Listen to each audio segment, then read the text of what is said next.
But you will weave on the more narrow end. There's a hole on either end, one for the loop to hang it from, and one will be the end that we weave on. Yeah, so the other tools that we'll be using is a foot piece. Some of these still have twine from yesterday's class, so if you do see that you want the color that's already there, sweet.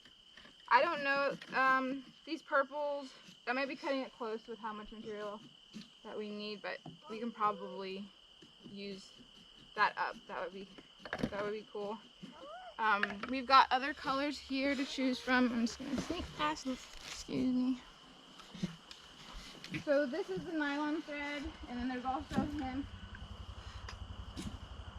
And we'll also do some just basic woodworking stuff again. We can carve and clean out our ends. I have an extra knife and a utility knife if someone needs. We can share. And yeah, I'll show you what the sorghum looks like. The material is broom corn or sorghum, and this got cut shorter, but it really will grow. It's like right there.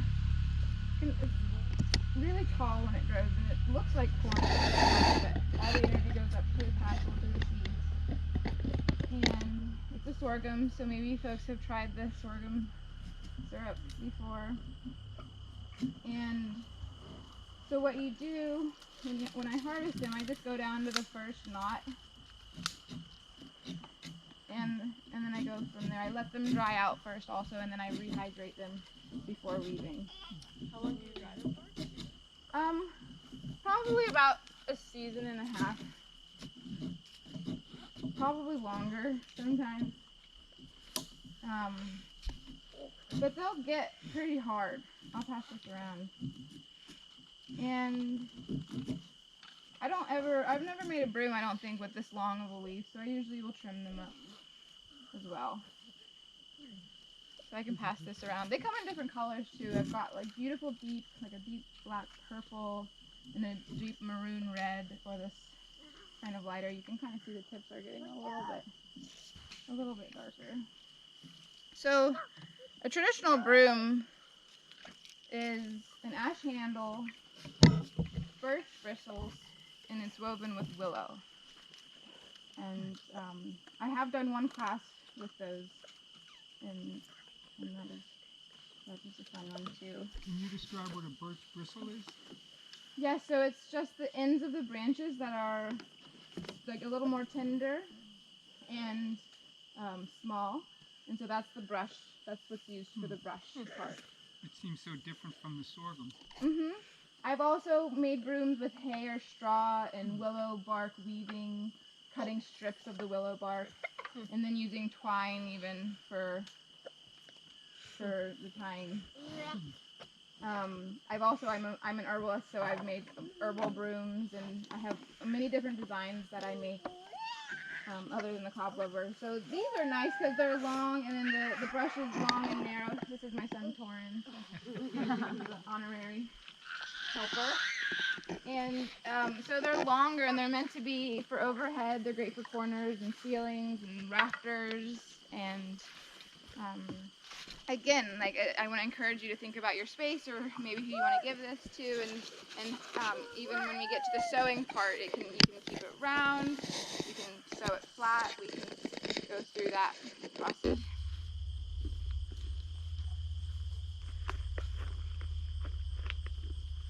So we want to have our loop cut for our pull through knot at the end. So you just want to have that piece close to you and ready to go. How long, like, do you need a piece? Okay. Thank you. Or longer. It's easier if you have long feet, long tails to pull it through. And then we've got our bundles here.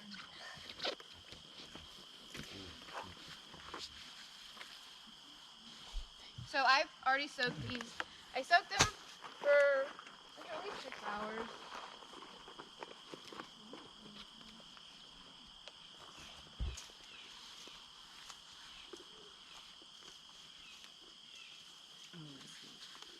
These are just really, those are just really long. You also have a piece of hemp on your And also bundle if cone. you want to use that for the pull-through knot. So you don't have to cut more. Alright. They're really pretty. Yeah. So yeah, I learned how to do this 9 years ago, 10 years ago now, in West Virginia. I've been in Vermont for 9 years. And I used to make toys, and then I just, with brooms, it was kind of like love it first, weave. And so we're gonna choose the more narrow end. This is actually this end. This is pretty similar. And just thread it through. Part of the cleaning up that you can do in the beginning is like cleaning out your holes.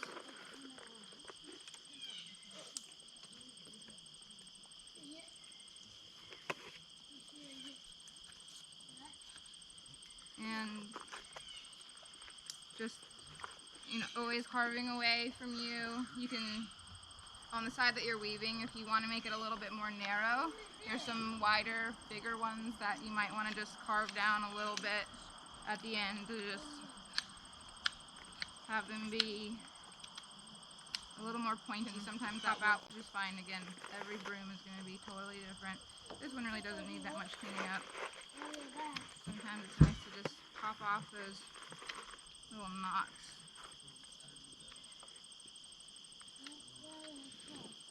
Do you have a preference in wood that you like to use for your... Well, a lot of the times the coniferous trees, they grow really nice and straight, and those are lighter, which can be nice for the overhead brooms. For the big heavy ones where folks will like really bear down in on it, I really like to use hardwoods that are well dried and well kept. I've definitely seen them break before if they're not dried well. So for people with dirty houses, go with hardwood. Yeah. Yeah.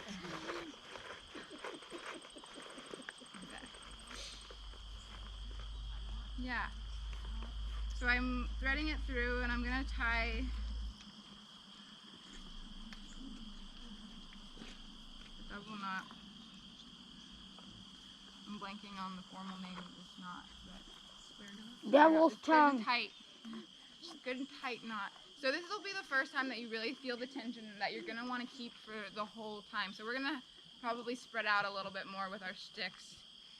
And so I'm gonna just fold this tail under. Really, this is not essential, but what I'm gonna do, the movement is to turn towards you and pull up.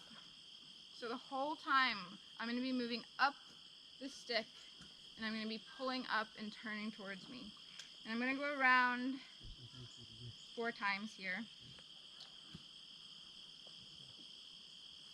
And then I'm ready to start feeding in my material. So I'm gonna go underneath.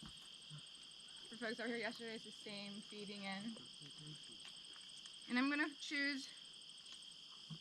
find that spot that's right where the tassels meet the stalk. And I'm gonna feed the material all the way around. We're all gonna have different numbers that we use, but what's important is that we have an odd number so that the weave will work. So I'm gonna lay them right next to each other. And it's kind of like a little bit, you really wanna pull tight here so that the material kind of starts to sink in and it's pushing into it a little bit. Again, if you yank hard, this can break, but this is pretty strong. But these can snap also. So you want to have it nice and snug, but just kind of introduce yourself to the material, massage it a little bit, say hello, and you want to get it good and snug. So I'll keep going around. And this is really the basis for the big kitchen brooms too, on the outer weave. You do a lot more layering and a lot more materials used, a lot heavier stick. It's a good workout. You really, you get into it. But this is really the basic with a stick. How many times do you go around before you add a new? We are just one time. It's all going on under the same thread. So I'm gonna wait till all of the stalks are in before I secure it. Yeah, okay. So I'm at 4. I'm going to try to just do 5, even though it might look like it's not enough. Once I get going, I'm going to keep really pulling them together.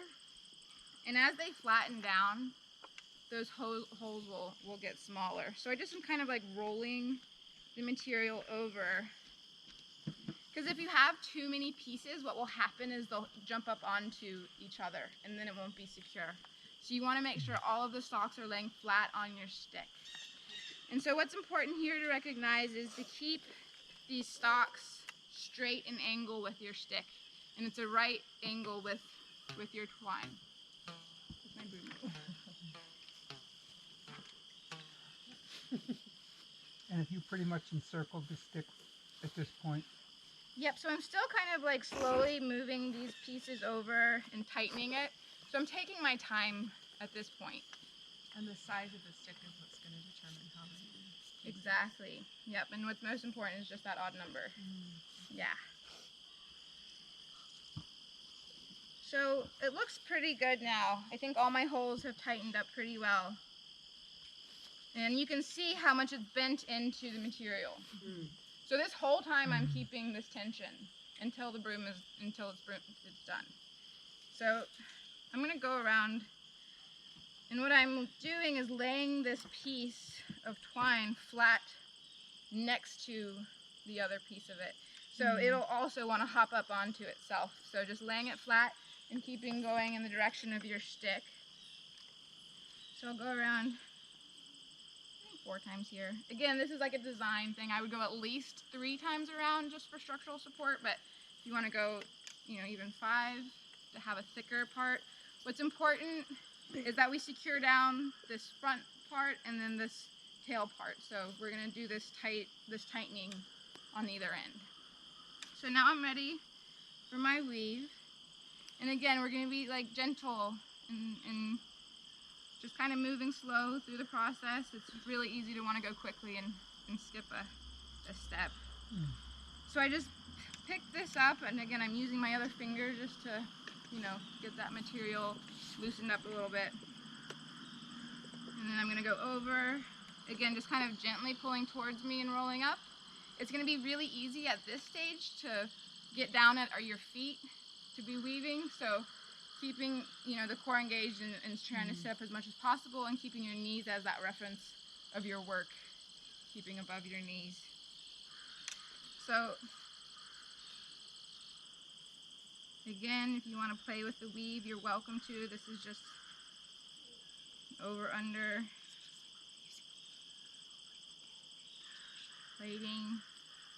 And as I get down, I'm going to lift up with my feet to give myself more material, more twine to work with.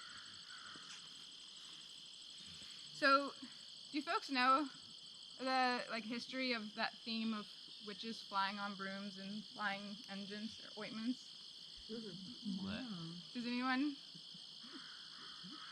I'm a mushroom guy, so I've heard connections between witchcraft and mushroom trips, and brooms being vehicles for hallucinogens. Kind of like the applicator. Yeah. Right. So the earliest writings that I can find on this are coming really 1500s, 1600s, and of course most of the writings that were kept around were dominant white men. So it's interesting, some of those stories. It's I found my wife in the pigsty this morning flying with the devils. And then there is another one. It was a diary of just talking about working with these unguents in a way, or these plants in a way that allowed for community and connection, and mostly women folk to come together in sacred ways, even if they had to stay home, even if they weren't able to leave the house. And so it's mostly plants of the Solanaceae family: belladonna, henbane, mandrake, datura, and the main alkaloid that's really active as one of them at least is atropine. And they would make it, and usually they would use pig fat, lard in some form. Pig fat is actually considered an aphrodisiac because it's nice and smoky and really silky. It's really lovely for topical preparations. And so they would prepare these unguents, and oftentimes they would meet in the woods around a fire, and they would fly together. And so what they would use is they would use their stick as the applicator, and they would ride their brooms, and then they would journey with these plants. And there's ways of doing this safely and really beautifully, and with others is pretty special. And I also will like infuse or activate the brooms in different ways. I'll like sneak in seeds, or if folks have like special beads or special things that they want to have a part of it, you can just kind of sneak it under the weave, which can be fun. Little blessings for wedding brooms. Or So if this weren't a demonstration, if you're actually making a broom, would you have used 7? Because it looks a little kind of sparse on top. so this is going to be woven. This is going to be sewn is. together, and you want this kind of narrow Uh-huh. round. That's what we're looking for. Yeah, for this So design. 5 would be plenty. Yeah. You just want even 3. I've done. Yeah. So you kind of want to weave depending on your shortest stop will be where, you know, your indicator for how far you weave. You want to have for this one about, I'd say a little over ½ an inch at least of feed at the end.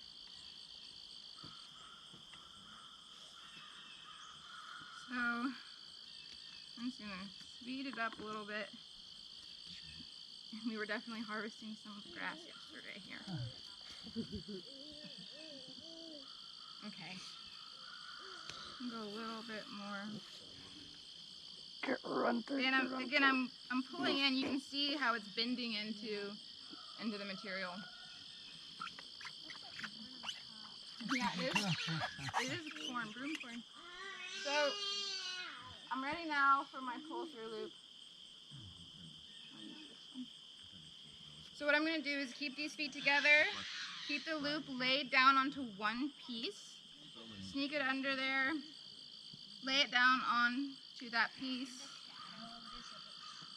and really secure it. And that's for hanging or some other purpose? This is for the pull-through knot to secure it and Okay, end it. at the end. Gotcha. So now I'm going to go back to what I did at the beginning here to secure down these parts. And I'm going to keep that 90 degrees, laying them flat next to each other on top of the loop, moving still in the direction of the stick. And I'm going to go, I like them to be a little thicker on the bottom than at the top. Again, that's like whatever folks want to do is great. So I did 4 on the top. I think I'll do 6 down low. So I'm going to really pull that good and tight on that last one. This is the most often time I snap my bait. Because this is when I really want to secure it tight. But it's a pretty good time to do it if it's going to happen at least. So I'm holding it down with both my thumb and my forefinger to keep that tight. I'm going to grab it, holding that tension, slip it through that loop, and pull both of these feet. This is why it can be easier with longer feet. I also have, would you hand me a piece of one of those pliers, please? Got 2 sets in there, I should at least. So if you do as I did, and have little feet. Thank you. These come in handy here. And you pull all the way through, and there's your knot. Whoa, cool. So while it's wet is when you want to trim these off. Again, you can go whatever you like, either straight across like this, or I sometimes like to pull up under and cut at an angle, and you have it laid like this. You can play with that however you'd like. You to grab the grass, so if you see any pieces around you, that would be awesome to pick up. Maybe we can just keep making brooms together. It's really fun. Hemp or fiber. So Joanne Darling, she has grown flax, harvested it, brushed it out, spun it, dyed it with plant dye, and so I've used those.